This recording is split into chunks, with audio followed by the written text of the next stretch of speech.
Álvaro Arbeloa lance un grand avertissement avant le Bayern Munich. Si tu vis football, si tu respires football, alors tu es au bon endroit. Bienvenue sur Foot Express, la maison de l'actu foot rapide et explosive. Battu sur la pelouse de Majorque, 2-1, le Real Madrid a peut-être laissé filer bien plus que 3 points dans la course au titre en Liga. Une contre-performance inquiétante à quelques jours du quart de finale de la Ligue des Champions face au Bayern Munich, qui arrive lui lancer après un succès renversant à Fribourg. Le retour de trêve internationale devait offrir au Real Madrid l'occasion idéale de mettre la pression sur le FC Barcelone dans la course au titre. Une défaite cruelle qui pourrait coûter très cher dans la lutte pour la Liga et qui intervient au pire moment pour le Real Madrid. Dans la suite de sa conférence de presse, Álvaro Arbeloa n'a pas manqué l'occasion de fustiger l'attitude de ses joueurs ce samedi soir, à l'heure où le grand sprint final de la fin de saison débute. Nous n'avons pas eu la patience ni les efforts que nous avons déployés durant la semaine. Nous n'avons pas réussi à renverser la situation ni à marquer de l'extérieur. Nous avons mieux joué en première mi-temps qu'en seconde, même si nous aurions eu besoin de plus d'énergie et de lucidité en seconde période. Pour moi, il est beaucoup plus facile de comprendre la difficulté du match, l'adversaire et le contexte. C'est facile à voir. Le plus difficile est de faire comprendre aux joueurs que sans un engagement total aujourd'hui, nous n'aurions pas pu gagner. Nous avons dominé la première mi-temps, mais un relâchement de concentration nous a coûté l'avantage.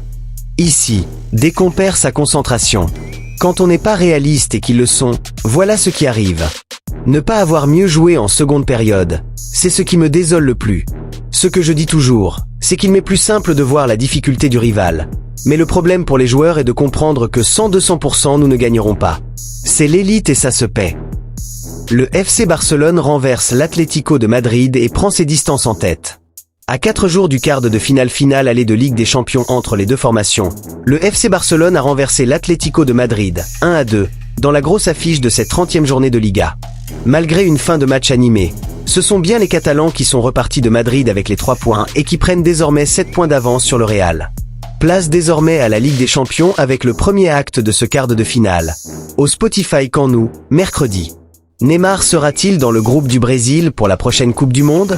Seul Carlo Ancelotti le sait. Et pour le moment, ce n'est pas gagné. Le joueur de Santos n'a pas été convoqué par le technicien italien lors du dernier rassemblement de la Seleção et semble loin des plans de l'ex-coach du Real Madrid. Si sa présence sur le continent américain cet été reste donc incertaine, l'ancien joueur du PSG a déjà un plan B. Selon les informations de Crack Neto, ancien joueur brésilien, Neymar pourrait rejoindre Cazé TV afin de couvrir la compétition gratuitement sur YouTube. S'il n'est pas appelé, Neymar ira sur Cazé TV pour commenter la Coupe du Monde, a ainsi affirmé Crack Neto, assurant que le joueur serait présent d'une manière ou d'une autre, sur le terrain ou derrière un micro. Excellente nouvelle pour l'Inter Miami de Lionel Messi.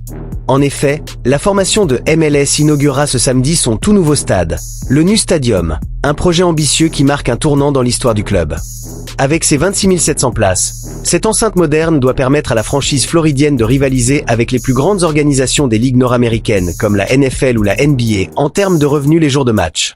Situé près du centre-ville et de l'aéroport international, le stade s'inscrit dans un complexe de 53 hectares. Par ailleurs, le capitaine, Lionel Messi, n'a pas caché son enthousiasme face à cette nouvelle maison.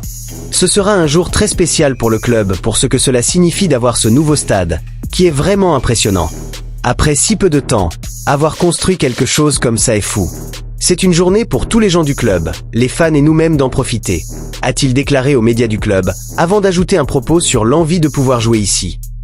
Le stade rend d'ailleurs hommage à la star argentine avec une tribune portant son nom, un fait rare pour un joueur encore en activité. Champion en titre, Miami débutera dans son nouveau stade face à Austin lors de la 6e journée de championnat. Et voilà pour cette info. Mais reste attentif. D'autres annonces arrivent très bientôt sur Foot Express, abonne-toi pour ne rien manquer.